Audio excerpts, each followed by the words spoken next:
Thank you for joining us today at Miniature Wargaming Labs. Today we're going to do one of our game discussions on Osprey Games' new book by Joseph McGuire, Reality's Edge. Today, Brian, my colleague, will be reviewing myself, James, on what is Reality's Edge.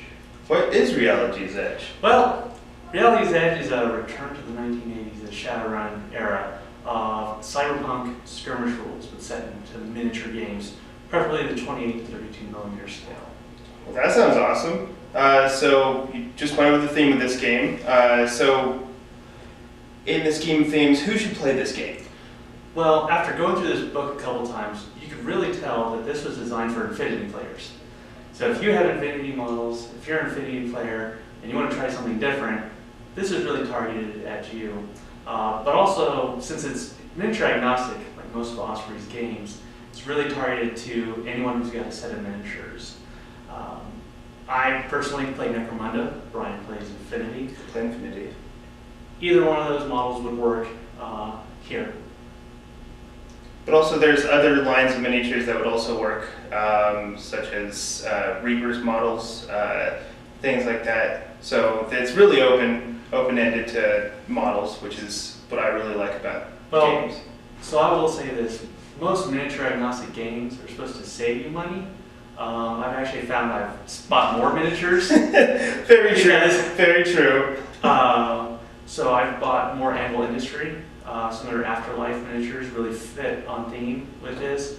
I've also started looking at Zombicide, also Badger miniatures. Because even though this is cyberpunk, you can also play it film noir. If you want more of that Johnny Dollar, like hard-bit detective, like some of the artwork fits that. Yeah, if you want to play Deckard, this is the game for you. Yeah. So despite not having to buy new models, I bought new models because there is no. As somebody who collects models, a new game just means I'm going to buy more miniatures. Even if I have the miniatures to play it, I'm going to be buying more. Well, it's like my as you go through some of the different characters ones, like, yeah, I've got one that works, but there's one out there that would fit better.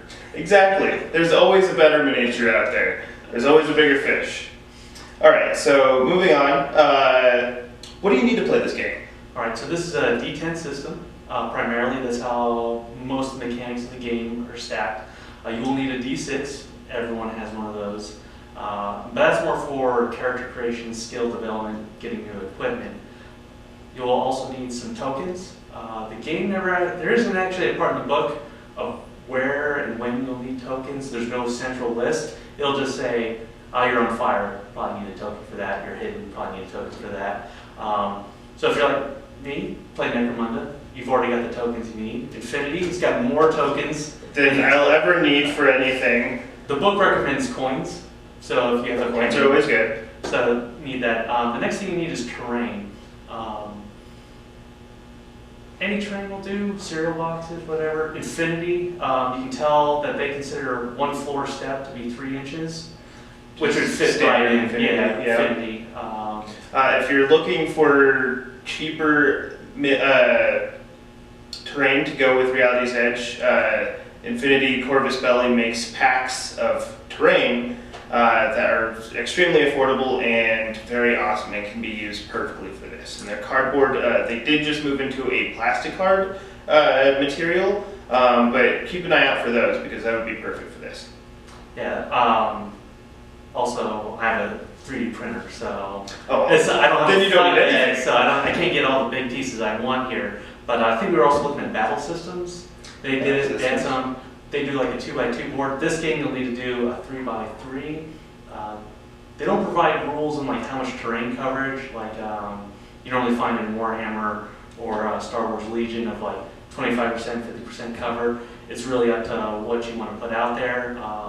But they do say more is better, no long lines of sight to establish out there. Like Infinity, the more the better. Yeah, and urban terrain is what they go for. So it would make it hard to fit some of like the Gothic terrain from Sector Mechanicus or Sector Imperial with the 6-inch rise, because that's not really accounted for in the move rules. They don't imagine you're going to move up 6 inches there. Let's see, models, we've already talked about that. Yep. There is no tie to miniature rules, which means you can throw anything in there.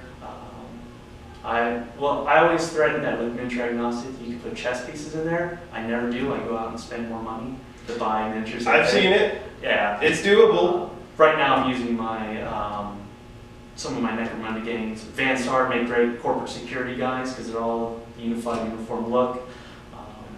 The entire Infinity line. Yeah, that's one of the things that I prefer the Necromunda bounty hunters because of there's a diverse look that matches the art here. Yes. A lot of the Infinity games I think would be great for corporate security because of that uniform look there. Very uniform.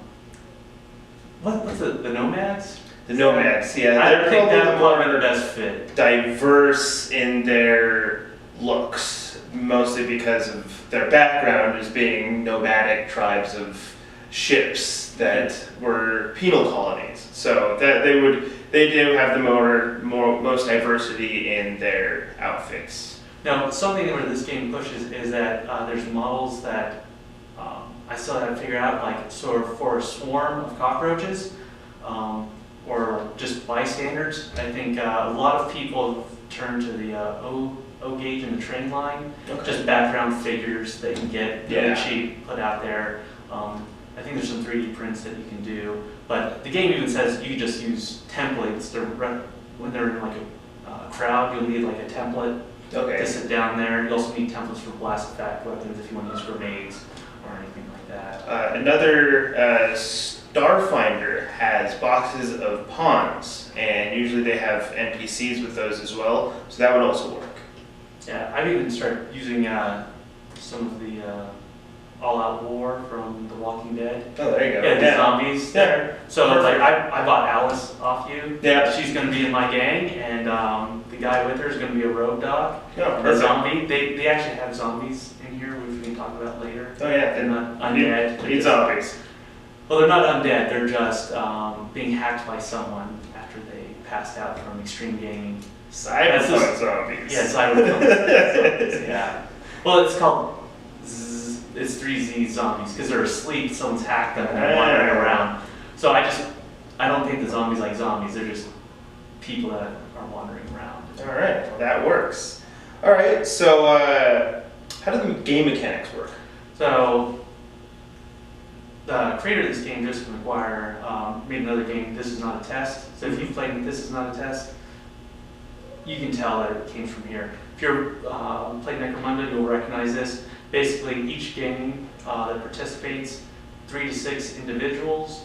You roll for initiative at the beginning, and then what happens is your game members start testing. You start rolling the D10, and if they fail that test, they only get one action. Then it goes to the opposite player, and they go through the same process. So it's I go until interrupted, then you go until interrupted, or until everyone's done. So you start off, everyone takes their actions, and you use this interrupted, I go, you go. Then it goes into NPCs, the bystanders, the actual environment then gets a vote in how the game will go. So you could have, one of my favorite characters is Drunken Bystander. So he's an angry drunk guy who could come out and start hitting you. Sounds like you can game. You could have a random security guy, Johnny Mnemonic could be walking by, and like it's like a bonus round in the game. If you grab him, you get extra treasure. Then you go into the cleanup phase. Now, big deal that's made out of this, and I think a lot of people view this, is in the hacking side of it. I think Infinity has hacking. Infinity has a lot of hacking. This pushes hacking a little bit far forward. Well, most people seem to think that's the center of this rule system. To me, it really comes off just as casting spells. You're casting a spell on someone. So everyone has a firewall, your truncheon clubs, your gun can be hacked. So basically, you can use these spells to either manipulate the environment, like get through doors, to buff someone or debuff someone in the game mechanics. So it's really just wizards out there. Yeah, techno wizards. I think the real innovative part is not that he added spell casting, because everyone has that, a ranged effect. So you have a, what do they call them? You have some script kiddie with you, and he hacks things. What's really interesting about it is the hypernet. So you will have a 3x3 board, and then what happens is you'll have cyber competitors laid on top of that. they will actually have no interaction with the physical environment. It's actually like a separate game going on. And so those individuals, those avatars, malicious AI, ICE that are defending doors, they can hit your firewall. They're not actually in the game mechanics physically touching you or harming you physically. They're hacking you through the net. Yeah. So you can have avatars that don't exist in the real world. You can't shoot them or anything with your weapons, but it basically becomes a game within a game with little interaction points where you can come in. The book yeah, so there's a layer in there. Now the book actually says that they're going to have more, in future expansions, they're going to have more exotic layers. And so in some of the fluff they even talk about, like corporate CEOs in their offices don't actually have real offices. They work in underwater mermaid infested layers. Or like, if you want to file something, you float around and do that. How they're going to do that in a miniatures game, I don't know. But there's other things you could probably push. I think they could push the avatar, the virtual fighting rules, a little bit farther. But I think that's where the game really shines, is in having two distinct fights going on, the virtual world and the real world, where they can mesh. So you've actually got it's like playing three-dimensional chess. Yes. Because there's certain things that cyber actors can do to help the physical actors to move the game along, where you've got to take that into consideration when you're equipping a gang and running a scenario. All right. Awesome. So how would you say this book is laid out? Well, I'd say this thing is massive. So you see over 300 pages. So that's the side view, about the size of some of my mathematics textbooks. It's very big. All right, so just for a comparison for everyone out there, this is Ragnarok, also a similar miniature agnostic game by Osprey. You can see the size different. And also from the Softfact series by Osprey, Dragon Rampant. So you can see there's definitely an escalation in the size of this. And I think that comes off that intimidates some people out there. Very much so. Big books do that. But when you actually do a page count of it, a lot of the book you're not actually going to use all at once. Or if you want to just play a game, most of this book you don't need to use. So it starts off a couple pages on the fluff and background of a cyberpunk world. Then it'll go into about 20 pages of how the I-go-you-go interrupted system works and what kind of actions you can take, ranged combat, melee combat, morale tests. Then about just under 20 pages of how hacking works, how the apps work and everything. That doesn't include all the weapons and apps. That comes later in the book. So it's kind of like laid out like the D&D player's handbook, of where a lot of the stuff that you refer to but you don't use all the time is in the back. So a lot of the rule stuff is up front. A lot of the nitty-gritty crunch of the game is in the back. Then you'll move into like how to create your gang there. And so creating a game, do the scenarios, and running a campaign, that right there is about 200 pages of the book. Okay. So that's not that big. Yeah, so the mechanics of the game is actually a very small part. That's more in line with like the Osprey we know of like simple games out there. It's the campaign part, like building the game, running the game, operating the game, is where you're going to spend a lot of the time in the book. And the back part is actually a lot of NPCs in there. So things that the game's not ready to take on is going to be referenced in future expansions of the book. So a lot of the corporate security fighters are detailed in the back. The drunken bystander who goes around and picks fights with you. The most important character. Unruly soccer mobs. That's defined in the back. The zombies, all in the back. Okay. So don't be intimidated by the size of the book. Please don't. So can you play this game without hacking?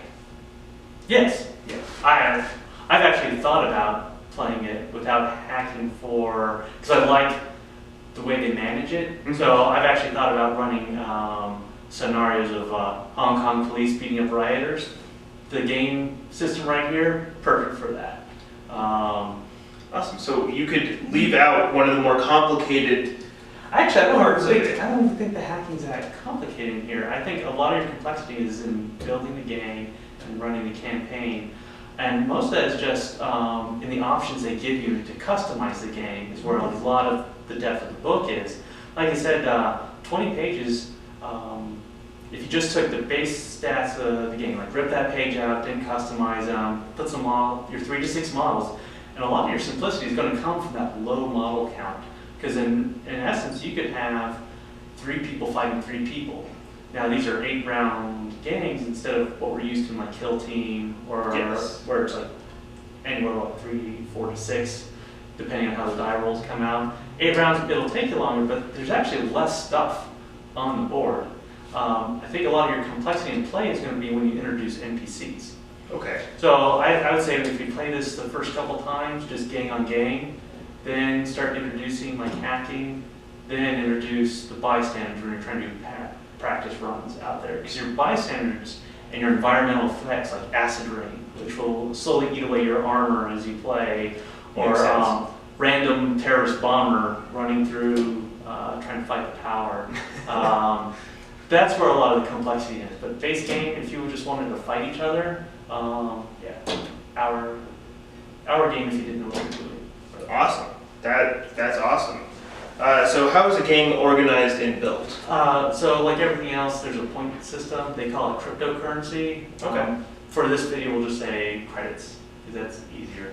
So you get 800 credits. You, as personified on the board, are free. You just have to buy what your skill set is. So there's about 8 character classes in there. Street Roman, Enforcer, Rogue Doc, Drone Jockey, Hacker, Infiltrator, Mask. Those are all the different character suites you can play. So you'll get 800 credits to spend to man out a 3 to 6 person game. You gotta have 3 models, you gotta have 6. No more than 6. And you can't do duplicates. No 2 Street Ronins, no 2 Gangers, no 2 Rogue Docs. Unless you are a Rogue Doc, then you can have another Rogue Doc. You're an Enforcer, you can have another Enforcer. But then once you buy them, that's like their hiring cost, and everyone's about 80 to 100 credits on that. Then you got to equip them, and so, but most of them are like submachine guns. So this game is really designed for like Tech 9s and Uzis. They don't have rules for it in there, but they seem to think that if you walk around with like an assault gun or like a light machine gun, that that's going to cause issues for it. There's no rules in this game book right now, so I imagine it's going to be in a future installment of where you've got to sneak around with corporate security or surveillance cameras, which they mentioned being there. So you want the small, compact handguns, submachine guns. Or collapsible.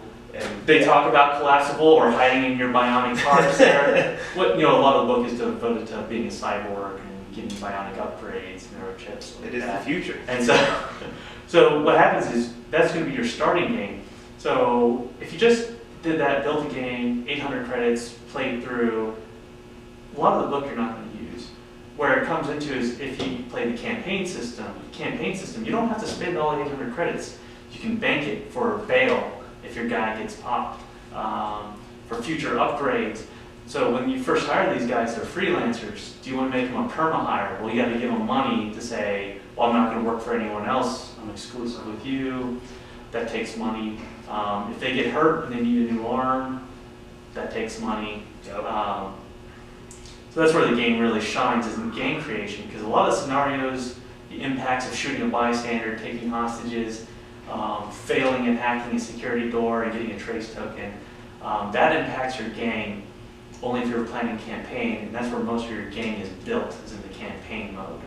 So I think, like with most of Osprey's hardback book, it's about the campaign. So, and that impacts your game construction. Which, that excites me. I love campaign games. I hate them. Details. I mean, I really think gaming is moving more towards that, where instead of the one-off games, you're having the more in-depth campaigns where you play anywhere from 5 to 10 games and it creates a story. Well, we've seen that with Warcry Necromunda campaign, where Kill Team is kind of, its campaign system's a little weak. And with Kill Team Arena, that's for tournaments. Yes. I mean, they stripped a lot of like the chance of the environment out, just so it's like, can I roll die better than you? So yes, yeah. Kill Team is much more of a fighting game. It is one-off. You'll have more fun doing one-off than you'll have with the But campaign. if you look at a lot of stats in the game, there's like the defense rolls, the move rates. There's actually not a big variety out there. It's not like when we play Tau or some of the Chaos Space Marines of like, this is the punchy stabby guy and this is the shooty guy. This guy's slightly better at shooting. This guy's really good at stabbing. So there's a lot varied. Yeah, it's more about the skills that the character brings, not about the actual stat line when you equip out your game. Awesome. So speaking of the campaign, how does the campaign work? So they give you a lot of free play. Like the Dominion system in Necromunda is a lot more defined than this. It's like, get 2 people, play however many games you want. Really, they've, like most Osprey games, they let you decide a lot of it. But the idea is that they give you 10 scenarios, and you roll for the scenario, you put your gangs in there, you set a credit limit. So they don't even tell you what the credit limit is, if it should go up or down. So you could have a situation of where you can have infinite people on your crew roster, but you only bring 3 to 6 models with you. And then you have that, whatever credit limit you set as a cap for what you can bring to scenario. So you could have 2,000 people on your squad, none of them are worth anything, don't have any equipment, but you can only bring 6 guys with you at the end of the day. Then what happens is, as you complete a scenario, there's a wrap-up phase of like, well, how much did we get paid? That's a D6 dice table, affected by how many bystanders you shot, how many cat terminals you were able to get into, how many people got trace tokens and got wrapped up by the police. That all comes in the end of resolving injuries, and that's where you can really see the infinite possibilities of where the game can go. Because, like, do you really want to spend credits to get your guy out of prison right away? If you wait, it becomes cheaper, and you play through more scenarios. But then he gets mad at you that you left him in prison, so he might defect. He'll defect, and you'll lose that gang during all the credits you put into him. So you'll do that for a set number of periods, depending on how many people. They recommend 10. I guess that gives you all 10 scenarios you can run through. Then they have a capper game at the end, which is basically an assassination mission against one of the corporate VIPs out there, and you try to take him down. Okay. I will say my favorite mission so far is ramen noodle truck. The idea that so a lot of these scenarios aren't kill missions. So that each scenario will have, is there a grudge, which says how much you can kill someone. If you kill someone, you get extra points. If it's not a grudge match, you actually don't get anything for engaging in hostility because there's something else you're trying to do, like move a package. In this case, it's a ramen noodle truck. So that's actually a cooperative. And the game starts at one end, and you protect the right, and your partner protects the left. You could shoot at each other, or you can try to defend it from, like, the radioactive cockroaches who want to eat all the ramen noodles, or the drunk bystanders who want to get something, or random junkies that want to steal money from the ramen truck. So I actually found that interesting. It's not just straight up kill missions on any of these. Okay, well, any game that includes the ramen truck has to be a good game. So what is this game missing? I'd have to say, I wish they spent more time talking about terrain. I think that's something this game missing. Because we've seen that in Kill Team, you really see that in Star Wars Legion when we played that, of where the percentage of terrain on the board affects whether Rebels win or Imperial wins. Yes, very much so. So they don't talk about terrain here. And terrain, you can see on some of the weapon systems on the ranges, like, do you want a sniper? Well, it depends on how the terrain is. So there should have been more of a section advised on, like, how does the terrain work, which would require pictures. Which leads us to another thing that I think Osprey's really weak on his hardback series, and we saw this in Ragnarok. Yes. So with the new, with the way the Osprey Games is going in their new direction with hardback game books and the expansions they'll be getting, where do you hope this game's going to be in the future? Well, I have to say, when you brought this up, so I'm trying to stop buying new games because I have too many games. Good luck. It's gotten so bad. I've actually started buying bolt action and Team Yankee stuff. That's how bad it's gotten. The disease has spread. But when you suggested this one, what I instantly pictured after you talked to me for a while about it was I could play Ghost in the Shell. Yep. I could make a public security section 9 team with the Major and the Tachikoma and run around. So a lot of this is focused on the gangs. Now when you read some of the fluff, they actually talk about, there are other planets that are settled. and there are space marines, not the 8-foot tall super engineers, but just guys who work on ships and not copyrighted space marines. and not the copyrighted space marines. But they also talk about there's high-level assassins. So they say the infiltrator is not an assassin. So there are these high-level gov.mil assassins and special forces. There's these other Corpsec. So there's guys in the back of the book that have heavy machine guns. There's no actual rules for heavy machine guns in there. So that's going to be a future expansion.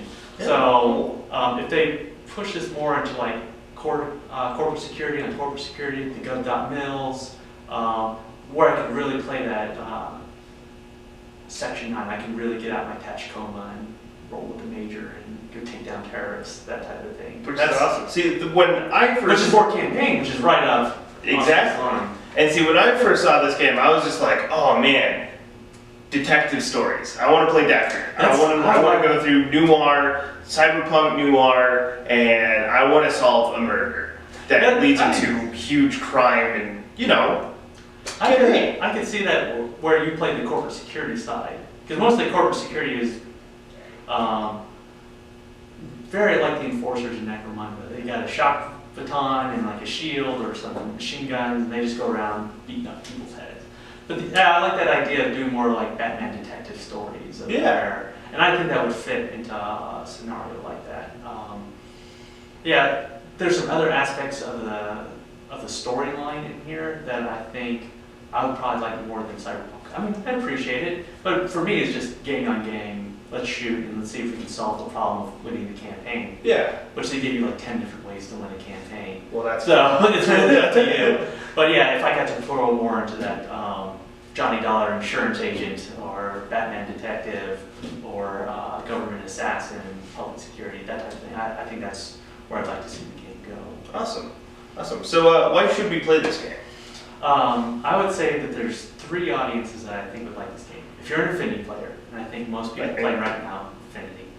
If you already have models and you're into skirmish games, so like my Necromunda, so it's like I can go to a shelf and buy this book. I've got the models, already got the terrain. Let's play something different with our models. Because you don't like Infinity's Overwatch, or you don't like Necromunda's campaign system. Well, here's a way that's similar that we can understand quickly, and we can play a different style of game out there. The second group, I think, it would be if you did like some of the board games, like Zombicide, and you're ready to step up to the next level of skirmish gaming, and you have miniatures that fit the vibe, you can buy this book. All right, might not have all the terrain, but we can stack some boxes and some cereal boxes. We're ready to play. Or if you're one of the D&D, I think that's something that an unlooked audience for this, because the way this is written, if you can master the player's handbook and play your level 20 mage, you could probably pick up this book and buy some miniatures that don't all have swords and magic staffs and be ready to play a game of a different style, but you're ready for the complexity. Yes. I do not see this as a book for new players. It is not the blue paperback series of Osprey because of the examples. They had more of the examples of how to run a demo game through there, or a scenario that was like in computer games. Here's how to jump, and here's how to run. Yes. They expect you to dive right into this, read through it once, which is more of an experienced gamer or someone who's really into it. I think there's probably other game systems to be ready for, like, hey, what's a miniature? How do I paint this? Like, some people would come into the store here. Very much so. Games like this that are coming out, a lot of Osprey's newer games, are beginning to be more geared towards advanced players that have experience in miniature games, and players with miniatures. Which there are other games that they offer that are very open to new players. So bringing that, if you are a new player and are interested in this kind of game, what would you say would be a good starting point? Don't get into miniature gaming. It's expensive. It's so expensive. I started hiding my credit card statements. I have 3 jobs. I don't know if skirmish game would have been Shadow War Armageddon, and that led me to Necromunda. But that's still got the very similar style system. I think it's more you'd have to want to do it and not be intimidated by it. I think the problem with this book is if the new player just saw the size of this book, it would intimidate them. And even though the book says, do not read me in order, it actually has an advisory of like, in what order you should read the book, and says, don't read all of the book. I still think the weight and size of the book would intimidate a lot of people. Yes. Where Kill Team comes out and says, right up front, here's the number of rules you need to play. Yep. It's confusing as we struggle with some of the rules. Like I still struggle with some of the rules. Where some of the replacements, like the pistols. It's like, yes. Oh no, actually, sir, if you'll remember on page 48, that does not imply this situation. You'll run into some of that here. But I think what happens is with some of those other games, there's other Sherpas in the community who will guide you up the mountain of miniature gaming. This is kind of new. So if you just walked in the store, grabbed this off the shelf, you'd have to be the door breacher on that one and find a group of friends who'd also be willing to take that journey with you. Or if you actually already have that community of friends who play skirmish games, you can just throw this book in the pile and say, hey, let's try this for 4 months. Yes. That's why I steered the new players away from it, unless you already have someone who can show you through the game. Yes, yes, completely agree. Awesome. So I think that wraps up our discussion on Reality's Edge. Any closing remarks? I like it. I'm going to play it. I'm very excited, and especially since I think we're the only two that play it in this town for right now. This is the only copy we could get. That's also very true. I work for a game store, and the game store was unable to get some until this week, so I'm very excited that we'll be able to get more players. So I'm the only one who's read the book all the way through. Yes. So it must be so popular.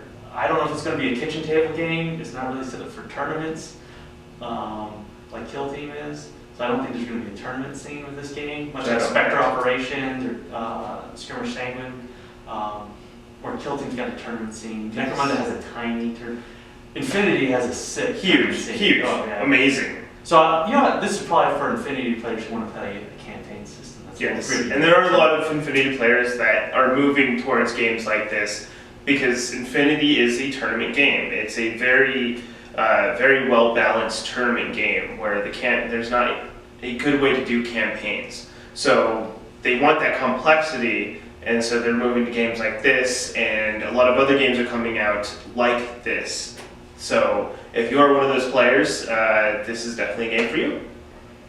All right, sounds good. We'll call that a wrap on this discussion. All right. On Reality's Edge. Sounds Thank good. you, Brian. Thank you. James. Well, that should keep the SOBs.